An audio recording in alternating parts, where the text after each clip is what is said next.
peu de nations au monde peuvent se vanter de posséder une histoire qui respire depuis avant l'invention de l'écriture, et encore moins d'abriter des secrets si extraordinaires qu'ils semblent sortis tout droit de la mythologie.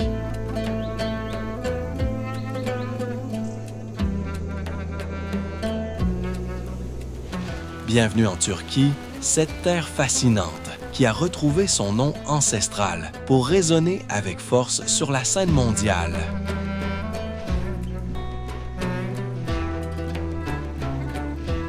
Située à l'endroit précis où l'Europe rencontre l'Asie, elle est l'un des rares lieux au monde où un simple pas suffit pour passer d'un continent à l'autre.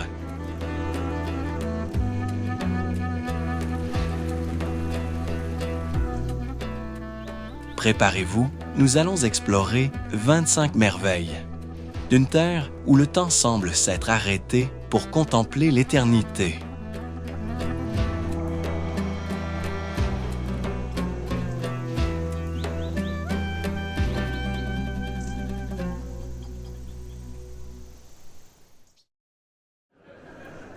Göbekli-Tepe, Türkiye.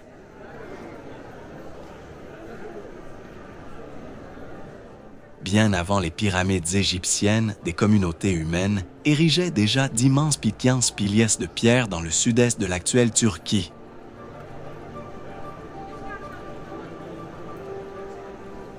Göbekli-Tepe remonte au 10e millénaire avant notre ère, à une époque où les groupes de chasseurs-cueilleurs commençaient seulement à modifier profondément leur mode de vie.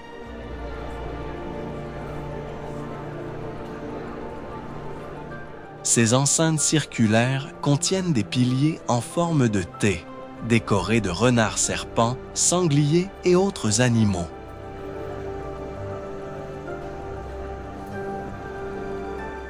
La découverte a changé plusieurs idées sur les débuts des sociétés complexes.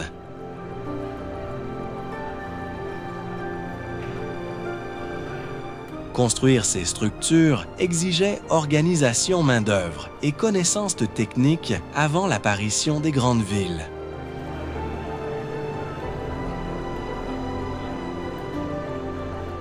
La fonction exacte du site reste débattue, même si les activités rituelles semblent y avoir occupé une place importante.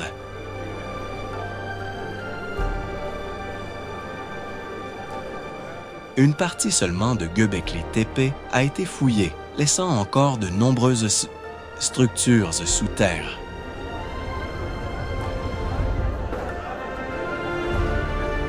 Ici, l'archéologie ne révèle pas simplement un monument ancien. Elle oblige à reconsidérer la manière dont coopération, croyance et sédentarisation ont pu évoluer ensemble aux origines de la civilisation humaine.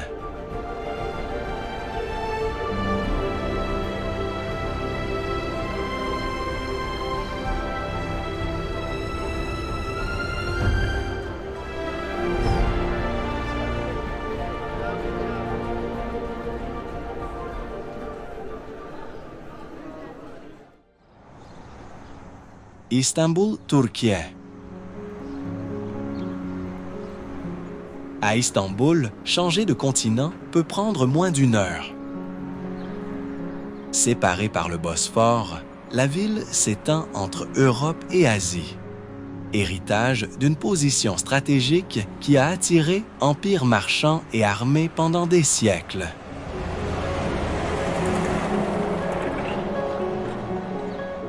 Sous les noms de Byzance puis Constantinople, elle fut capitale romaine, byzantine et ottomane, laissant derrière elle une concentration exceptionnelle de monuments.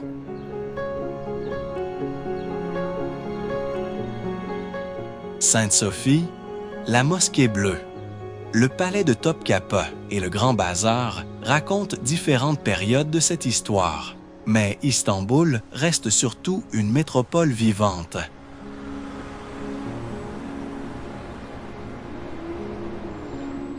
Ferries, tramways, marchés et quartiers modernes fonctionnent autour d'un détroit parcouru quotidiennement par des navires internationaux,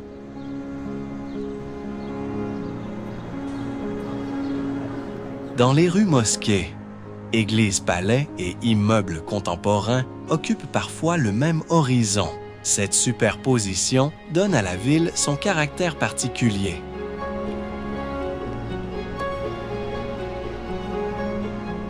Istanbul ne conserve pas son passé derrière des barrières.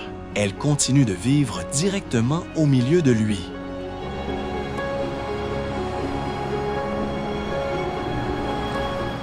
Ici, prendre un bateau pour aller travailler signifie traverser une voie maritime qui relie depuis des millénaires la mer Noire à la Méditerranée, entre deux continents.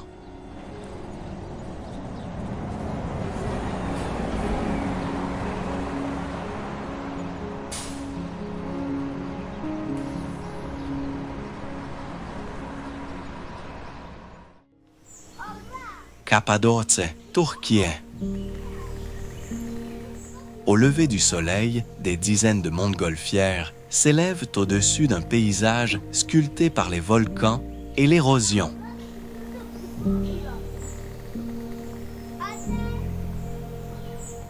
En Cappadoce, les célèbres cheminées de fées sont nées lorsque des couches de tufs volcaniques ont été progressivement creusées par le vent et l'eau.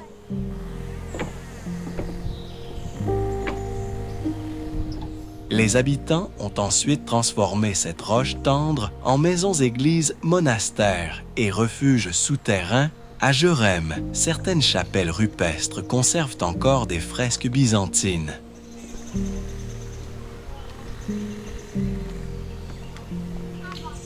Plus profondément, des villes comme Derinkuyu et Kaymaklı descendent sur plusieurs niveaux sous la surface avec salles passages, réserves et systèmes de ventilation.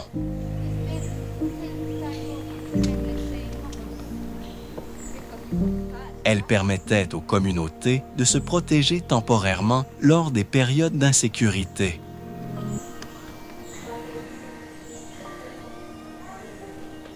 Aujourd'hui, hôtels troglodytiques et circuits en montgolfière ont fait de la région une destination internationale. Mais la roche reste fragile face à l'érosion et à la fréquentation.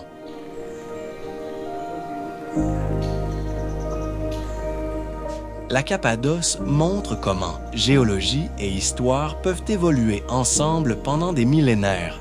Dacia.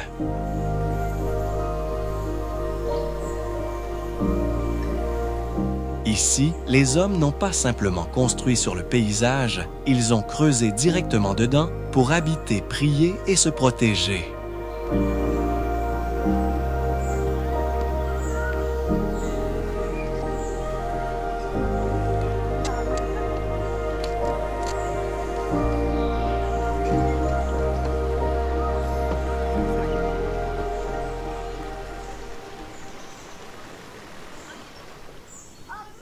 Vallée d'Işlara, Turquie. Au milieu des plateaux secs de Cappadoce, une profonde entaille verte apparaît soudainement dans le paysage.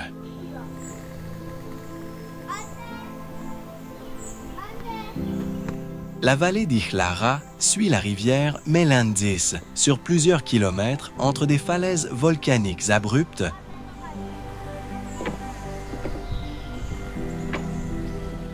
L'eau a progressivement creusé cette gorge dans le tuf, créant un environnement plus frais où arbres et végétation contrastent fortement avec les terres arides situées au-dessus.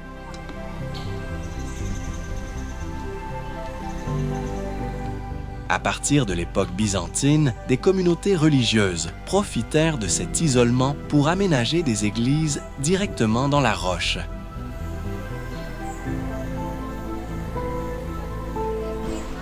Certaines conservent encore des fresques représentant des scènes bibliques, même si le temps et l'humidité ont altéré plusieurs peintures.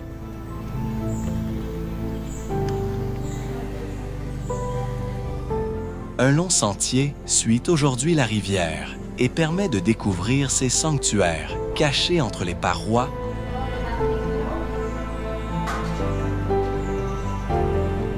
Escaliers, passages rocheux et végétation rendent l'exploration différente des paysages ouverts de Jérémie.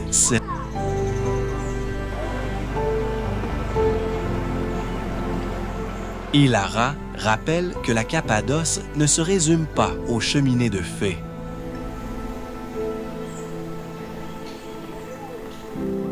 Ici, c'est l'eau qui a créé l'espace nécessaire pour que nature, agriculture et vie religieuse puissent se développer au fond d'un canyon.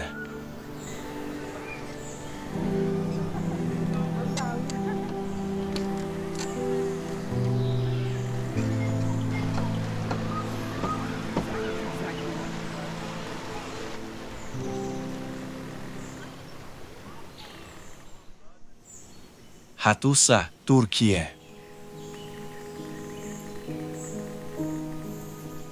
Derrière les collines d'Anatolie centrale se cachent les vestiges d'une capitale qui contrôlait autrefois un puissant empire. Hattusa fut le cœur politique des Hittites durant le 2e millénaire avant notre ère. Remparts, portes monumentales, temples et fondations de palais révèlent une cité organisée sur un terrain accidenté, protégée par plusieurs kilomètres de fortifications.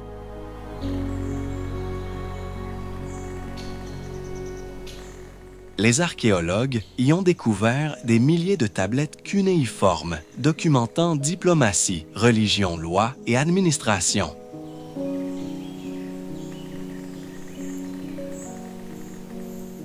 Parmi elles figurent des textes liés aux traités conclus entre Hittites et Égyptiens. Après la bataille de Kadesh, les portes des lions et du roi témoignent encore du caractère monumental de la capitale.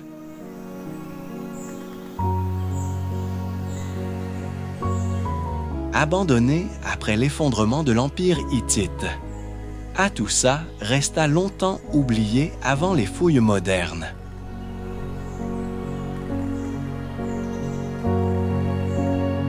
Aujourd'hui, parcourir ces ruines permet de mesurer l'étendue d'une puissance souvent moins connue que l'Égypte ou la Mésopotamie.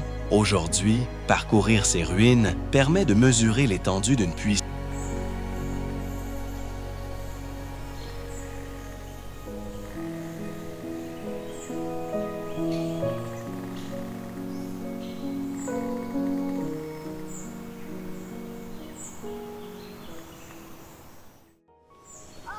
Pergame, Turquie.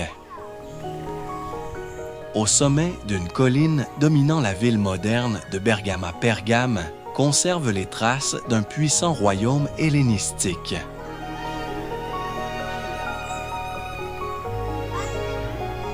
Son acropole réunissait palais-temples et l'un des théâtres antiques les plus spectaculaires, installé directement sur une pente très raide.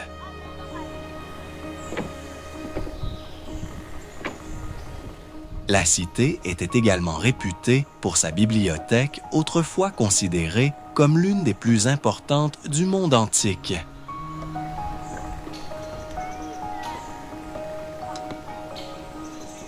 Plus bas se trouvait l'Asclépieion, grand centre consacré à la médecine et au dieu Asclépios. Les patients y recevaient différents traitements associant bain, repos, exercice et pratiques religieuses.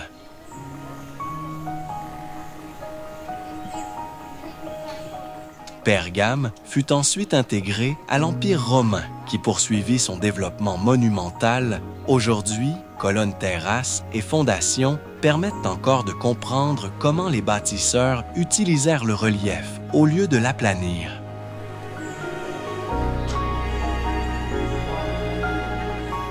Depuis l'acropole, la vue révèle immédiatement cet avantage stratégique.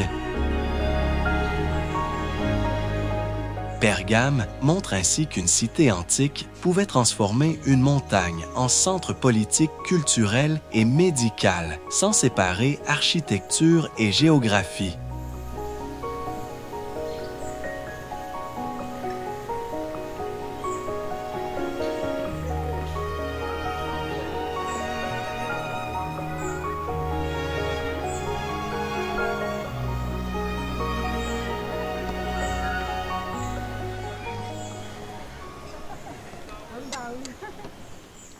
Éphèse, Turquie.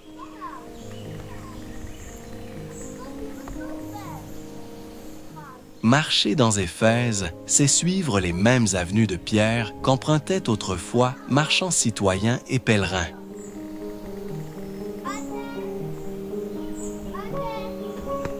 Sur la côte égéenne, cette cité fut l'un des grands centres commerciaux du monde gréco-romain.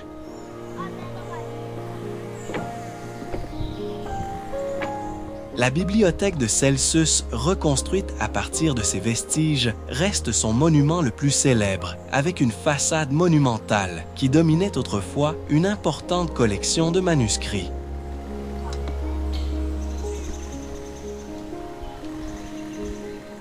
Plus loin, le grand théâtre pouvait accueillir des milliers de personnes, tandis que maisons en terrasse, bains et latrines révèlent le quotidien des habitants.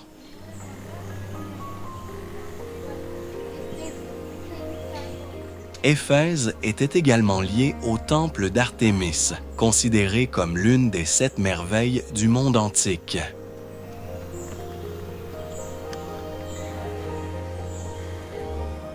Son ancien port a progressivement perdu son accès direct à la mer à cause de l'accumulation des sédiments contribuant au déclin commercial de la ville.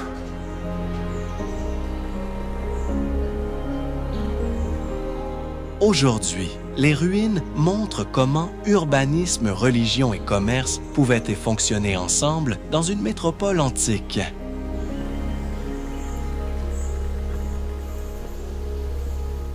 Ici, chaque rue conserve une fonction identifiable, donnant l'impression rare de parcourir une ville plutôt qu'un simple ensemble de monuments isolés.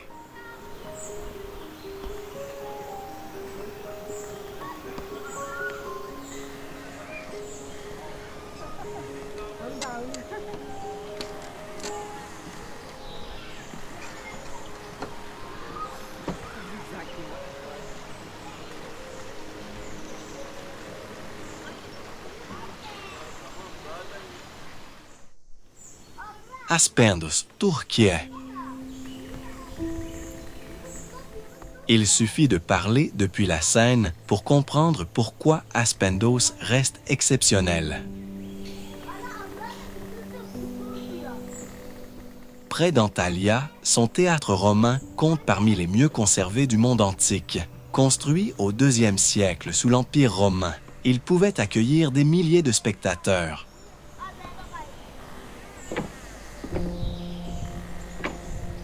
Sa façade de scène, ses gradins et ses galeries sont encore suffisamment préservés pour montrer clairement l'organisation d'un grand lieu de spectacle romain.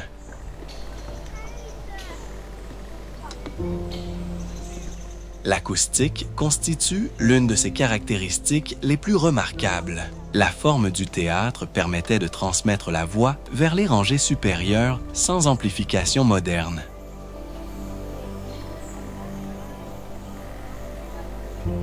Aspendos possédait également un aqueduc impressionnant, preuve que la ville maîtrisait le transport de l'eau sur de longues distances.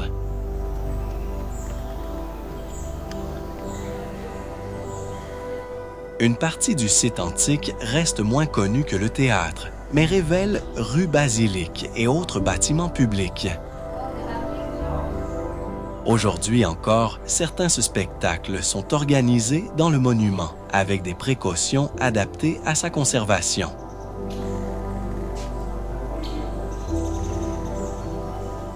Aspendo rappelle que l'ingénierie romaine ne concernait pas uniquement routes et armées, elle savait aussi créer des espaces où architecture acoustique et vie collective fonctionnaient ensemble.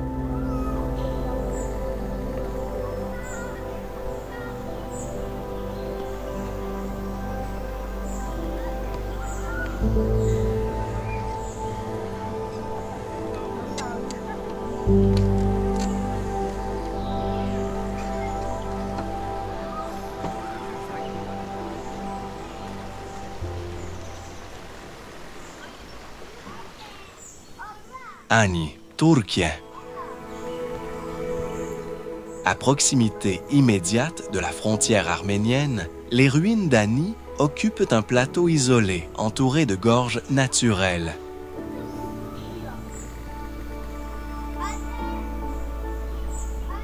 Cette ancienne capitale du royaume arménien, Bagratide connut une période de grande prospérité autour du Xe et du XIe siècle.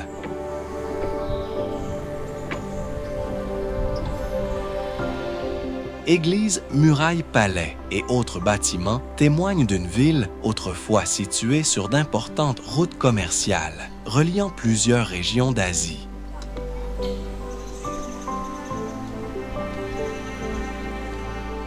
Ani passa ensuite sous le contrôle de différentes puissances, tandis que guerres, séismes et déplacements des routes commerciales contribuèrent progressivement à son déclin.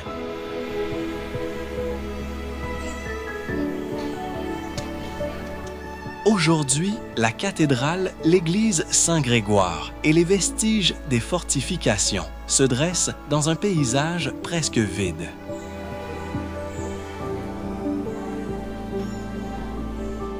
Cette absence de ville moderne autour des monuments rend le site particulièrement saisissant. Les bâtiments révèlent aussi la sophistication de l'architecture arménienne médiévale, notamment dans l'usage des voûtes et de la pierre.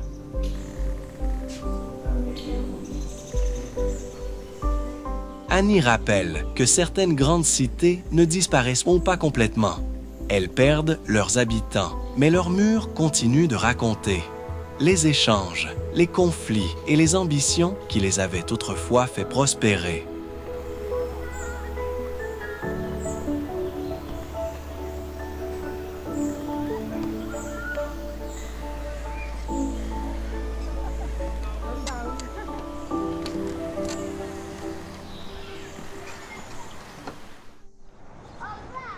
Mardin, Turquie.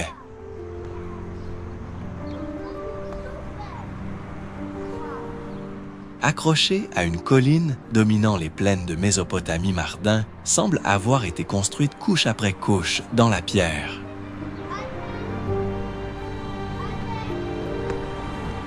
Ses maisons couleur miel, ses ruelles étroites et ses terrasses offrent une vue immense vers la frontière syrienne.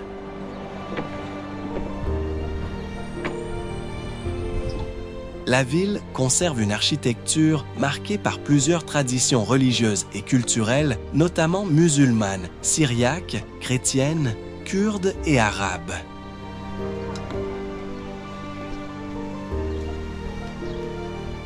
Mosquées, églises et anciennes demeures témoignent de cette longue coexistence.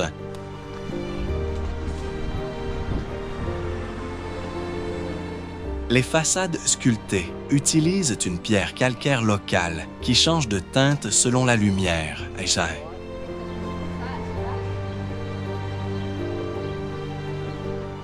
Dans les marchés, épices, savons et objets artisanaux rappellent les anciennes routes commerciales reliant l'Anatolie à la Mésopotamie.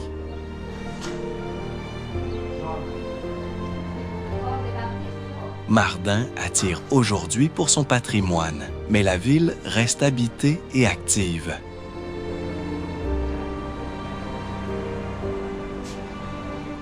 Les escaliers remplacent parfois les rues classiques, tandis que les maisons suivent naturellement la pente.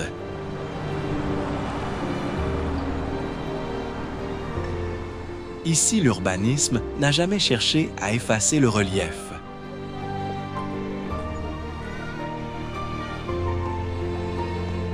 Il s'y est adapté, transformant une contrainte géographique en identité visuelle durable.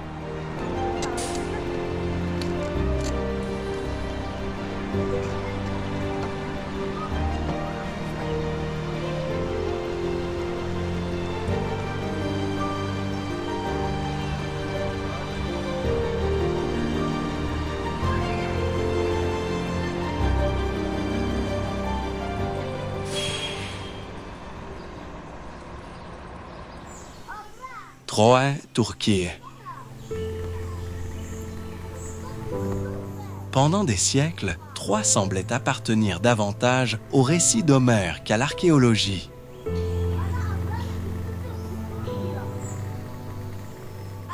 Pourtant, près du détroit des Dardanelles, les fouilles ont révélé plusieurs villes construites successivement au même endroit.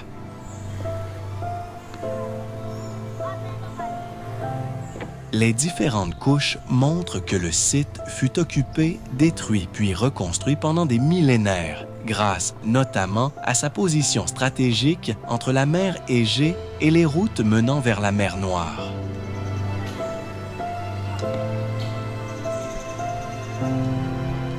La relation entre ces vestiges et la guerre racontée dans l'Iliade reste complexe.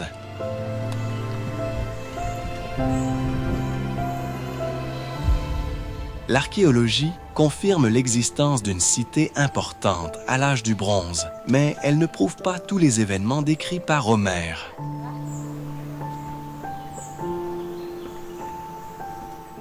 Murailles, portes et fondations permettent néanmoins d'imaginer l'importance de cette place commerciale.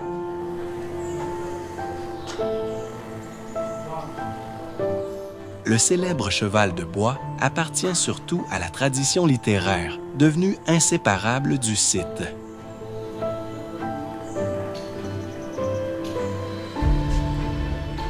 Troie fascine précisément parce que mythe et histoire s'y rencontrent sans jamais se confondre complètement.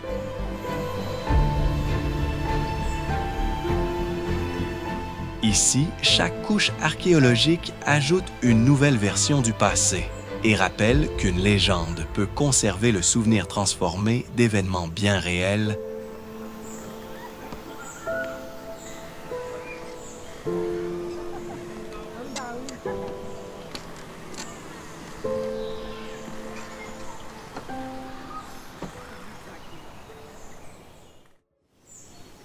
Monastère de Sümela, Turquie.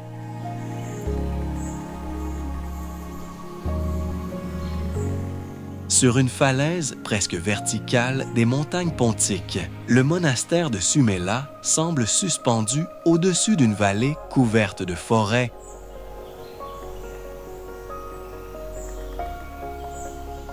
Fondé selon la tradition à l'époque byzantine, il fut développé au fil des siècles autour d'une grotte associée à une icône de la Vierge.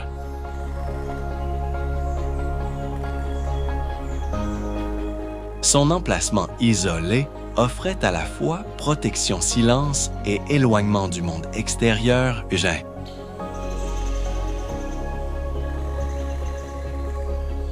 L'accès actuel demande encore de monter à travers un relief abrupt, même si les infrastructures modernes ont facilité l'approche.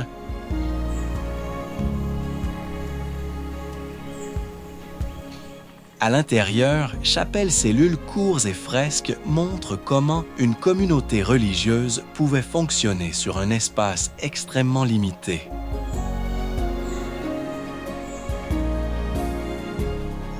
L'humidité, les chutes de pierre et les conditions montagneuses ont nécessité plusieurs campagnes de restauration.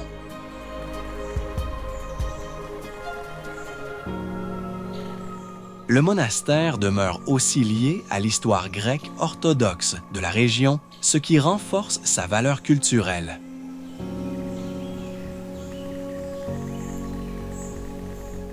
Sümela montre que la recherche d'isolement spirituel pouvait produire des constructions étonnamment ambitieuses.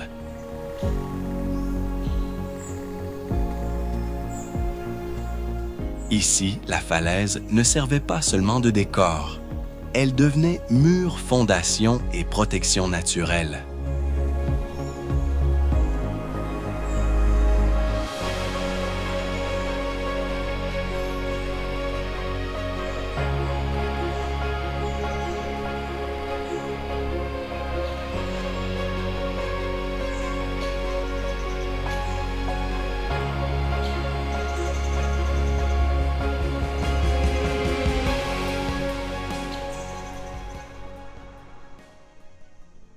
Mont Ararat, Turquie.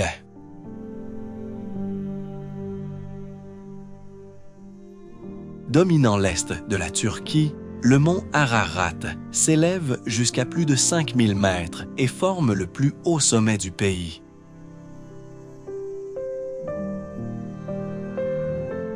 Ce volcan endormi possède 2 cônes principaux, dont le Grand Ararat couvert de neige et de glace pendant une grande partie de l'année.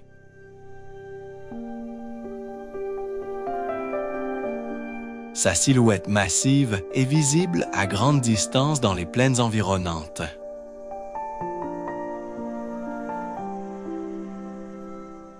La montagne occupe une place particulière dans plusieurs traditions culturelles et religieuses.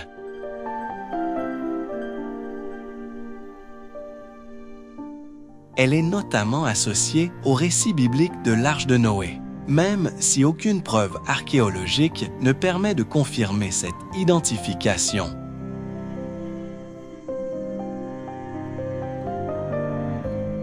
Pour les Arméniens, l'Ararat constitue également un symbole historique et culturel majeur.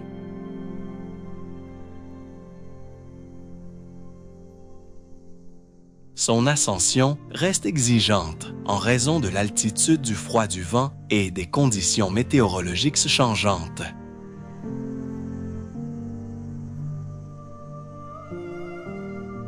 Les expéditions doivent suivre des règles d'accès précises et préparer soigneusement l'acclimatation.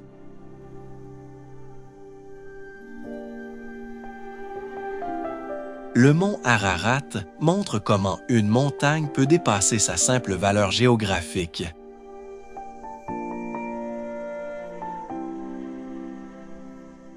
Ici, géologie, croyance. Identité et frontières politiques se superposent autour d'un sommet, dont la présence domine autant le paysage que l'imaginaire régional.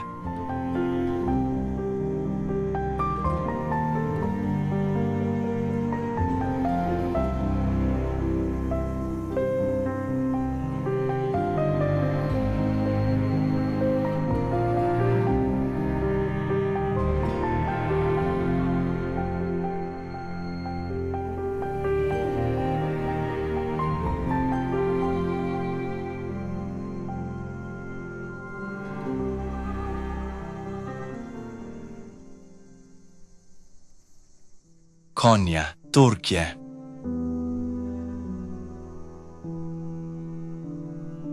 Au cœur de l'Anatolie, Konya est surtout connue comme la ville de Mevlana Celal al-Din, Rumi poète et mystique soufi du XIIIe siècle.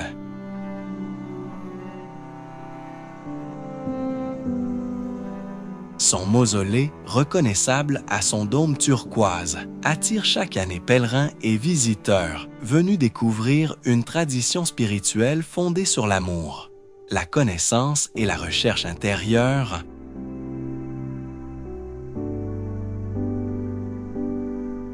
La ville fut également capitale du sultanat seldjoukide de Roum, laissant derrière elle mosquée madrasa et monuments décorés de pierres sculptées et de céramique.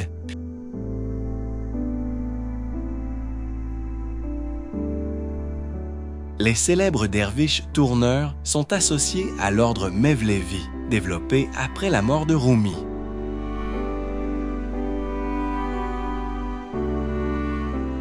Leur cérémonie, appelée Sema, utilise musique et rotation comme forme de méditation spirituelle.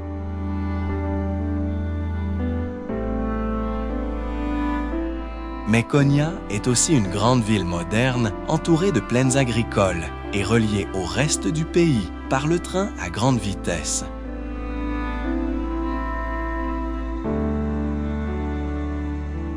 Cette coexistence entre patrimoine religieux et développement contemporain donne au lieu une identité particulière.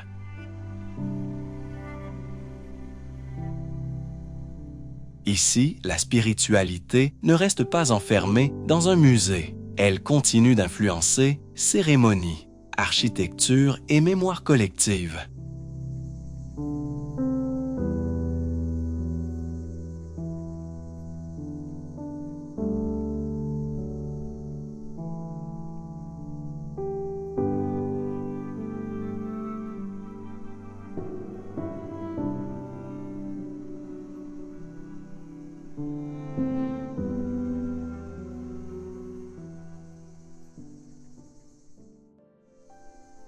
Mont Nemrut, Turquie.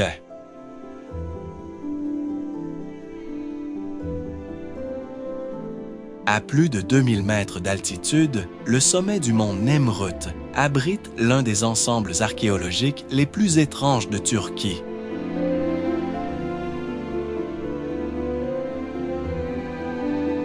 Au 1er siècle avant notre ère, le roi Antiochos Ier de Commagène fit aménager ici un sanctuaire funéraire entouré de statues colossales, représentant dieux souverains et figures mythologiques.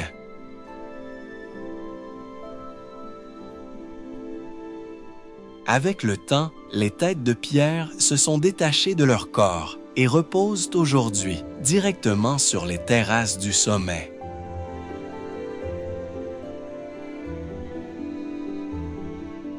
Cet état fragmenté donne au site une apparence immédiatement reconnaissable.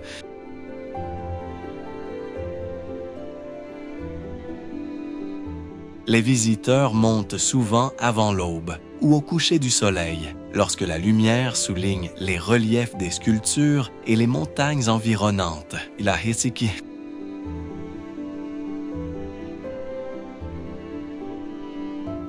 Le froid, le vent et la neige compliquent cependant l'accès pendant une partie de l'année.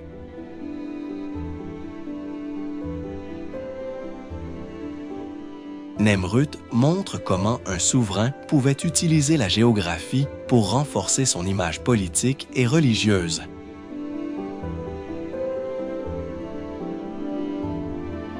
Ici, le monument ne se contente pas d'occuper la montagne. Il transforme le sommet entier en scène destinée aux dieux, aux ancêtres et à la mémoire du pouvoir.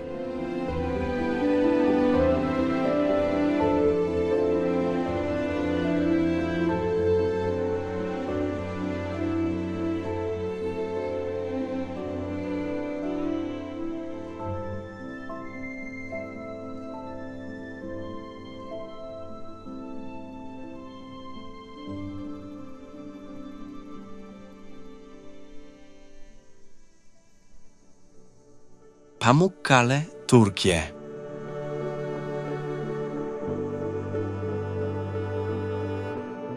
De loin, la montagne semble couverte de neige, même sous le soleil brûlant de l'été.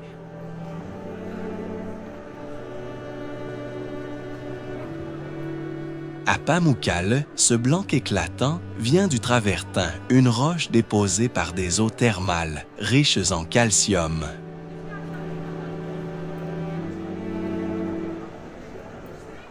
En descendant la pente, l'eau a créé des terrasses, des bassins et des formations minérales qui évoluent lentement depuis des milliers d'années.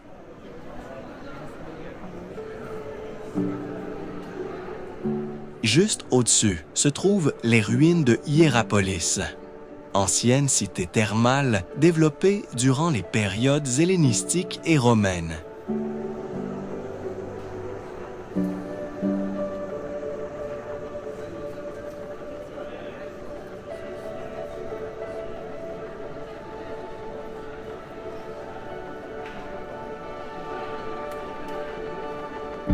Ses habitants utilisaient déjà ces sources pour les bains et les pratiques médicales.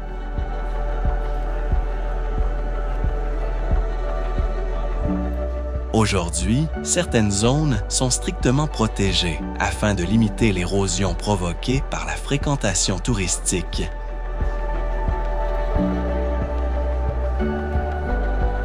Les visiteurs doivent notamment marcher pieds nus sur plusieurs sections autorisées.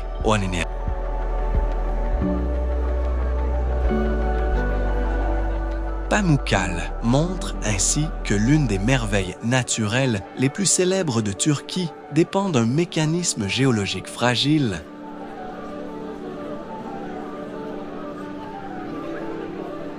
Ici, aux minéraux et temps construisent continuellement le paysage, tandis que chaque changement du débit peut modifier l'apparence des terrasses blanches.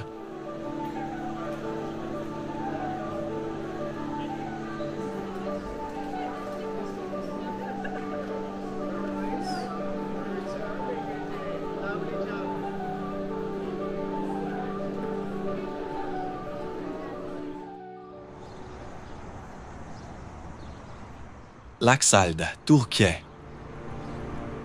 Une eau turquoise entourée de plages blanches donne au lac Salda une apparence presque tropicale. Pourtant, il se trouve dans les terres du sud-ouest de la Turquie.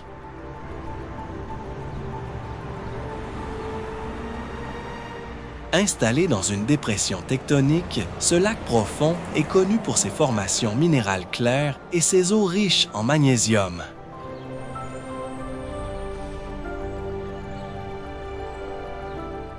Leur composition particulière a même attiré l'attention de scientifiques étudiant certains environnements anciens de Mars.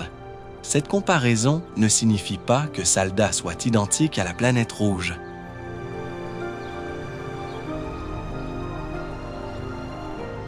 Elle vient surtout de la présence de minéraux et de structures formées par des processus microbiens qui peuvent aider les chercheurs à interpréter certaines traces géologiques observées ailleurs.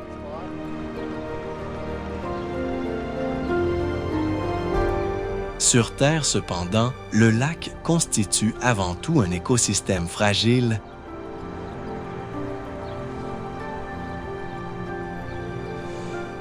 L'augmentation du tourisme a entraîné des restrictions destinées à protéger ces rives, notamment contre le piétinement et les constructions.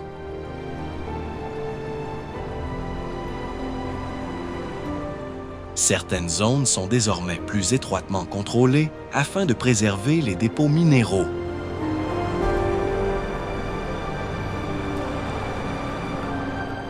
Le niveau de l'eau suscite également des préoccupations dans un contexte de sécheresse et de pression sur les ressources locales.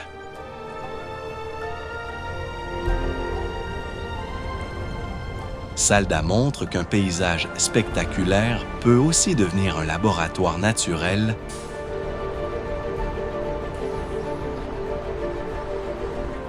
Ici, la valeur du site ne réside pas seulement dans ses couleurs, mais dans les informations scientifiques conservées dans ses eaux et ses sédiments.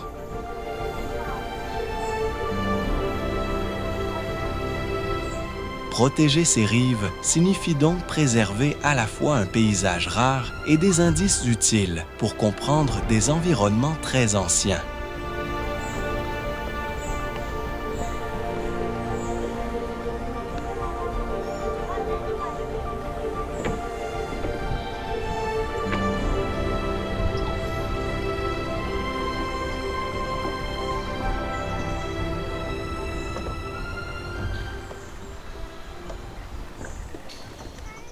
Lac Tuz, Turquie.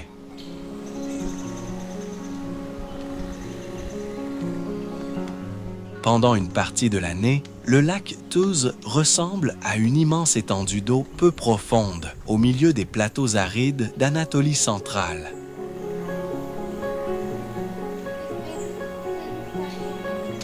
Puis l'été arrive, l'évaporation s'accélère et une grande partie de l'eau disparaît.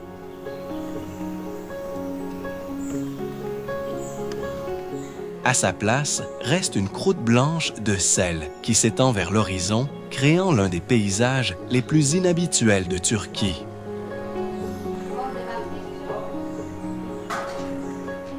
Cette transformation saisonnière explique l'importance économique du lac longtemps exploité pour la production de sel. Mais Tuz possède également une grande valeur écologique.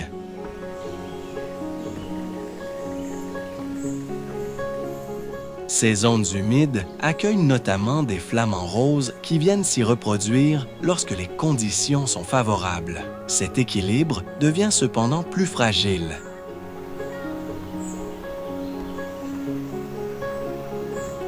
Sécheresse, hausse des températures, irrigation agricole et prélèvement d'eau dans le bassin peuvent réduire fortement la surface du lac.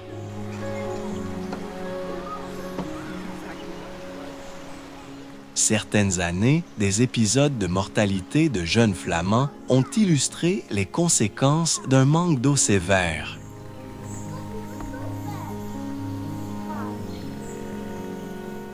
Le lac Tuz montre donc que la beauté d'un paysage blanc peut cacher une vulnérabilité importante.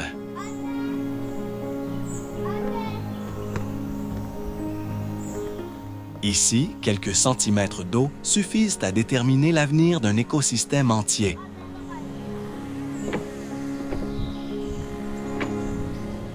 Lorsque le niveau baisse trop tôt, ce ne sont pas seulement les couleurs du paysage qui changent, oiseaux, activités économiques et communautés agricoles ressentent directement les effets d'un système hydrologique devenu moins prévisible.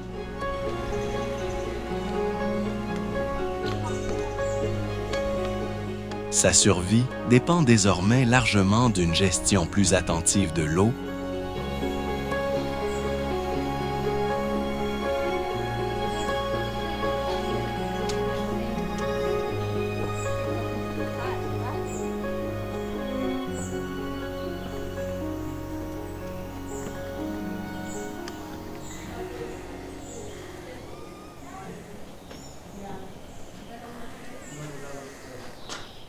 Lac de Van, Turquie.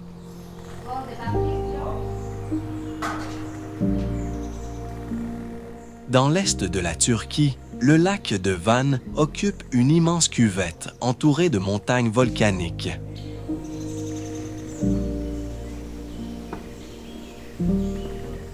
C'est le plus grand lac du pays, mais son eau fortement alcaline et salée le distingue des lacs ordinaires.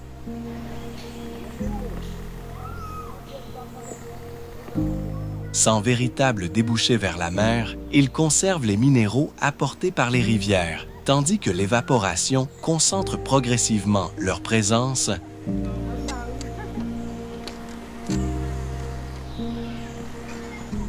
Au milieu de cette étendue se trouve l'île d'Agdamar, célèbre pour l'église arménienne de la Sainte-Croix, construite au Xe siècle.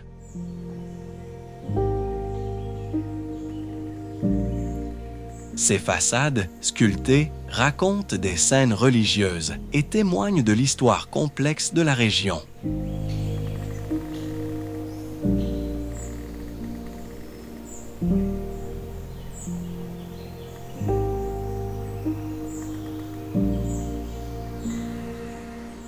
Sous l'eau, des formations microbiennes et des vestiges archéologiques ont également attiré l'attention des chercheurs.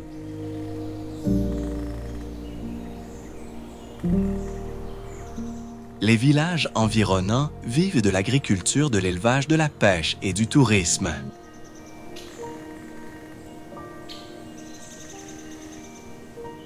Le lac reste cependant sensible aux variations climatiques et aux pressions environnementales.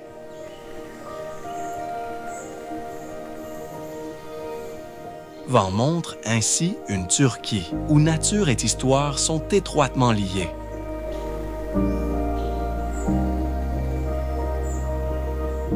Ici, un immense bassin volcanique conserve dans ses eaux, ses îles et ses rives les traces de civilisations qui se sont succédées pendant des millénaires.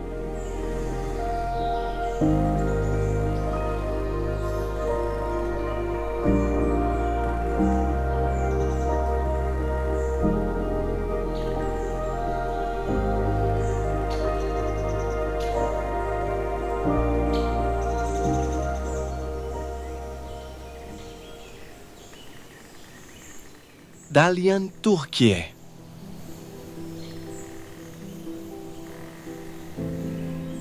Entre la mer Égée et les montagnes du sud-ouest de la Turquie, Dalyan s'organise autour d'un fleuve sinueux bordé de roseaux.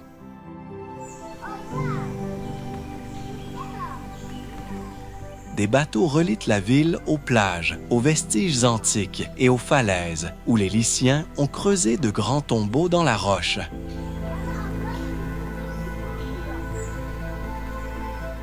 Cette proximité permanente avec l'eau donne au paysage une identité très différente des stations balnéaires voisines.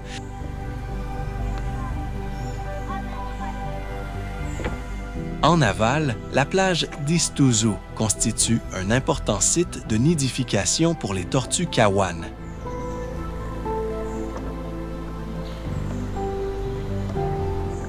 Des mesures de protection limitent donc certaines activités pendant la saison de ponte.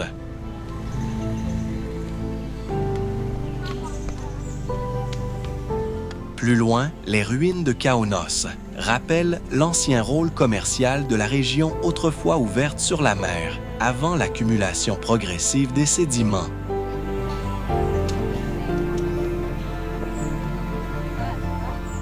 Dalian réunit ainsi patrimoine, zones humides et tourisme dans un espace fragile.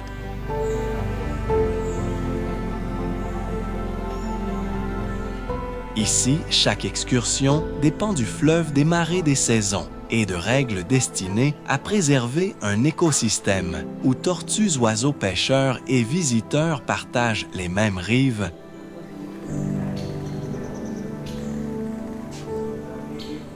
Cette dépendance explique pourquoi la protection des roseaux et la qualité de l'eau restent essentielles pour la région.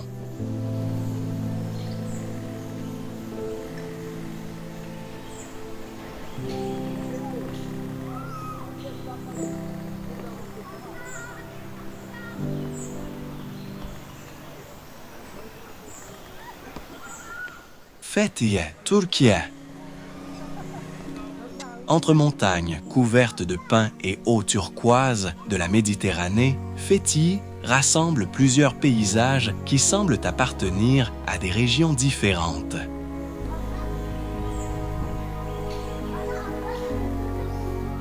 La ville moderne s'est développée sur l'ancienne Tel Messos, cité importante de Lycie.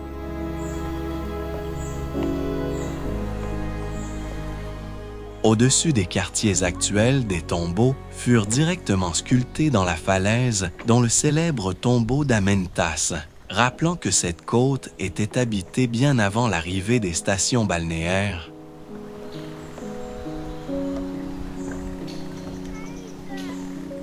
À quelques kilomètres, Eulue-Denise est connue pour son lagon protégé et sa plage entourée de reliefs abrupts.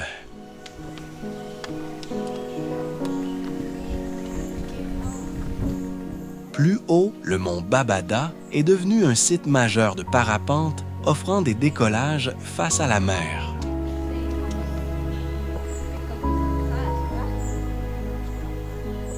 Fethiye constitue également une étape du Lichen-Wellon itinéraire pédestre, reliant ruines antiques, villages et paysages côtiers.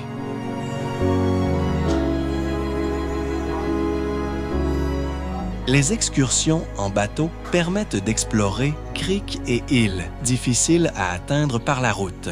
Cette popularité impose toutefois une gestion attentive des constructions des déchets et des espaces naturels.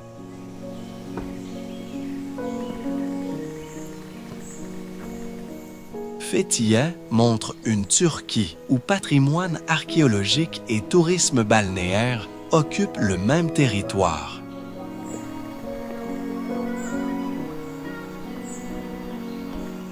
Ici, une journée peut commencer devant un tombeau vieux de plusieurs siècles, continuer au-dessus d'un lagon en parapente et se terminer dans un port encore utilisé par les pêcheurs.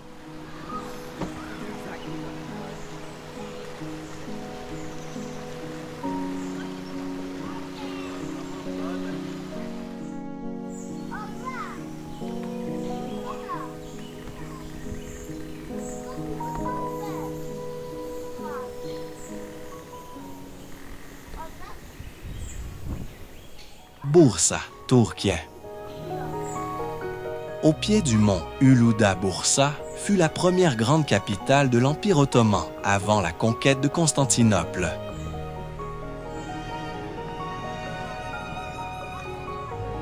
Cette position historique a laissé un patrimoine exceptionnel de mosquées, mausolées, caravansérails et marchés.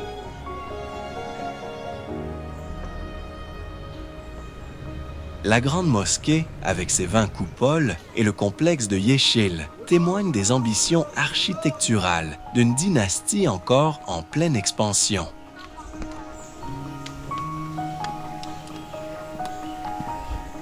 Dans les rues commerçantes, la soie rappelle aussi l'importance ancienne de Bursa sur les routes reliant l'Anatolie à l'Asie. La ville reste pourtant bien plus qu'un musée ottoman.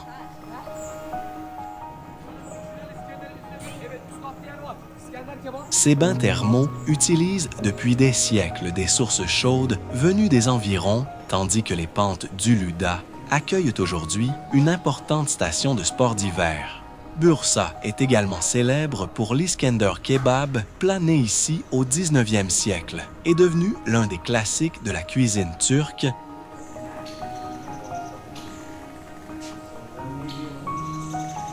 L'industrie automobile et textile joue désormais un rôle majeur dans son économie, créant un contraste permanent entre quartiers historiques et zones modernes. Cette combinaison explique son caractère particulier, une ancienne capitale impériale, devenue grande ville industrielle, sans perdre ses traditions.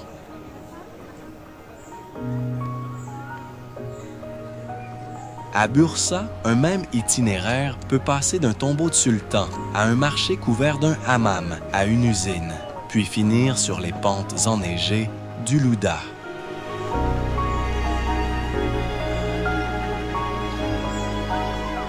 La ville montre ainsi comment histoire, commerce, gastronomie et montagne peuvent continuer à structurer ensemble une identité urbaine très forte. Ce mélange attire aussi voyageurs familles venus chercher patrimoine, qualité de vie.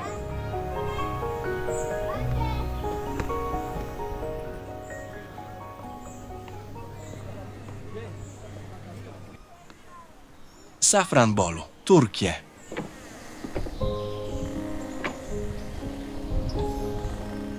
Dans les collines de la mer Noire, Safranbolu conserve un tissu urbain où les maisons ottomanes semblent encore organiser la vie comme il y a plusieurs siècles.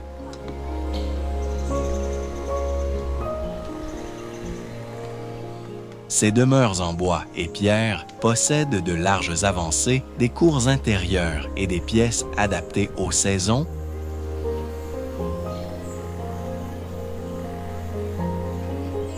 Leur disposition suit les pentes et les ruelles, plutôt qu'un plan géométrique strict.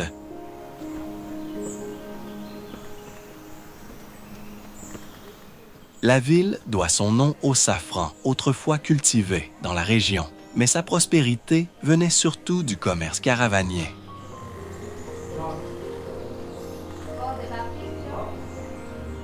Auberges, hammams, mosquées et marchés servaient les voyageurs circulant entre l'intérieur de l'Anatolie et la côte.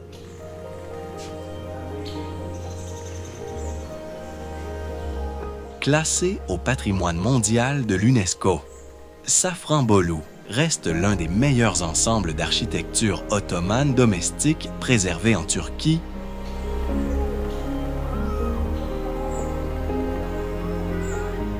Les restaurations ont transformé plusieurs maisons en pensions, restaurants ou musées, tout en maintenant une population locale active.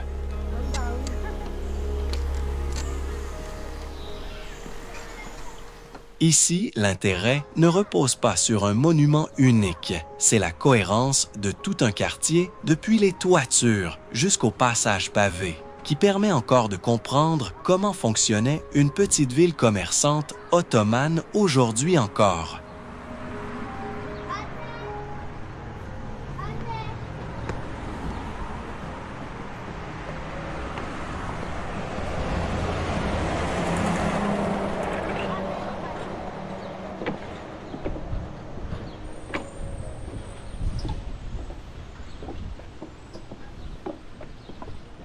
Gaziantep, Turquie. À quelques dizaines de kilomètres de la frontière syrienne, Gaziantep rassemble l'une des traditions culinaires les plus réputées de Turquie et un patrimoine qui remonte bien avant l'époque ottomane.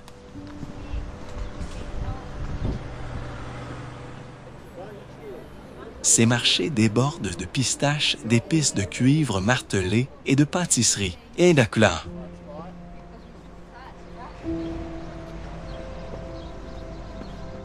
Le baklava y atteint presque le statut d'institution, tandis que kebab, soupe et plats régionaux témoignent d'une culture gastronomique transmise entre générations.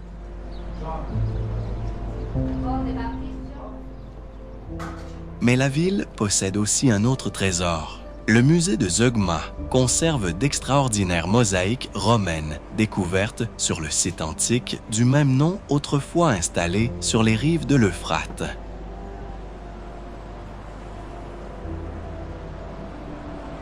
Certaines œuvres furent sauvées avant que des parties de la cité ne soient même submergées par un barrage.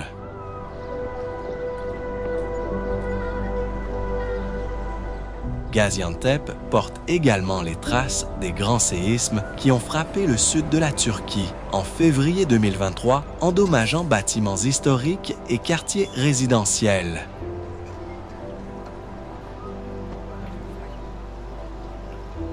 La reconstruction reste donc liée à la préservation du patrimoine et à la sécurité urbaine. Malgré ces épreuves, ateliers, restaurants et marchés continuent de rythmer la ville.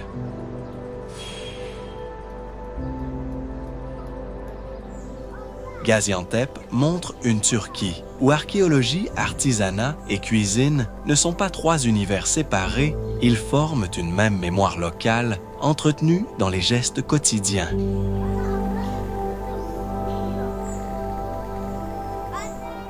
Ici, une mosaïque vieille de près de 2 millénaires peut raconter une histoire, puis quelques rues plus loin, une recette familiale, en transmettre une autre par le goût encore aujourd'hui.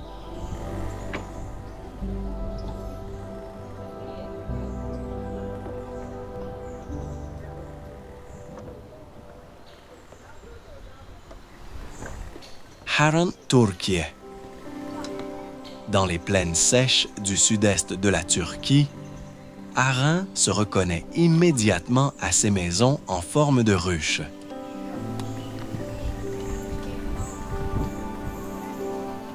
Leurs hauts dômes coniques, construits en briques de terre, permettent à l'air chaud de monter et contribuent à maintenir l'intérieur plus frais pendant les étés brûlants.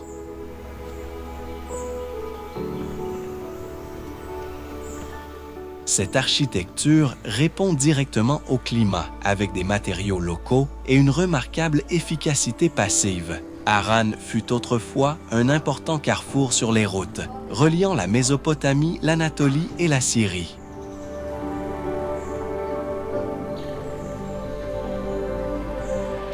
La ville apparaît dans des traditions anciennes et devint également un centre de savoir durant la période islamique médiévale. Les ruines de sa grande mosquée, de ses murailles et de sa citadelle rappellent cette importance passée.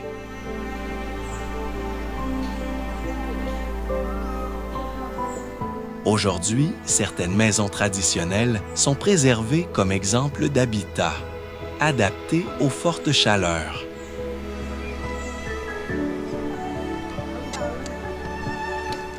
Autour, l'agriculture dépend largement de l'irrigation dans une région naturellement aride.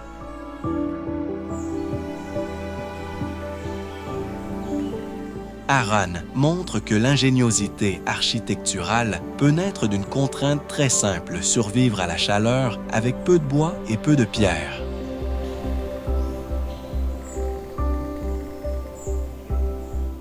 Ici, la forme des maisons est déjà une leçon de climat et une preuve durable d'adaptation humaine aux conditions extrêmes.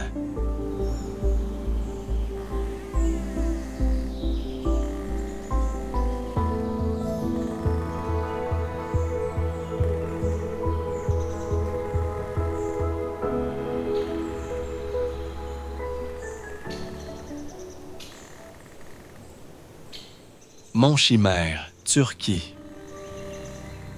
Sur les pentes du mont Chimère, près de Şiralu, de petites flammes sortent directement de fissures dans la roche et peuvent brûler sans intervention humaine.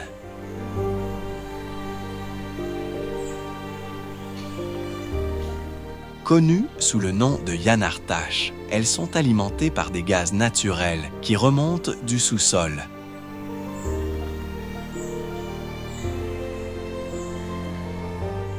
Le phénomène est observé depuis l'Antiquité et a longtemps nourri des récits liés à la chimère créature monstrueuse de la mythologie grecque.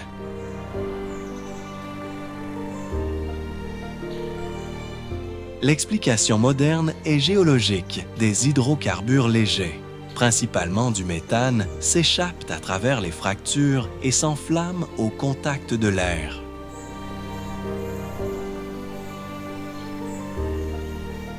Certaines flammes s'éteignent puis réapparaissent, tandis que d'autres persistent longtemps.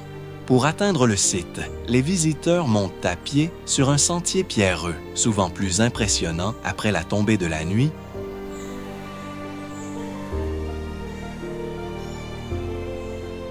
À proximité se trouvent aussi les ruines d'Olympos et le littoral méditerranéen, ce qui relie directement phénomènes naturels, mythologie et histoire antique.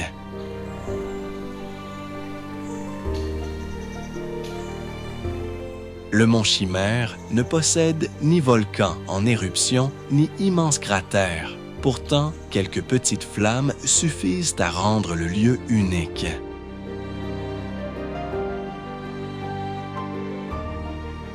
Ici, la Terre laisse échapper son propre combustible et un processus chimique très simple a produit pendant des siècles l'un des paysages les plus mystérieux de la côte lycienne et continue aujourd'hui de surprendre voyageurs scientifiques et randonneurs.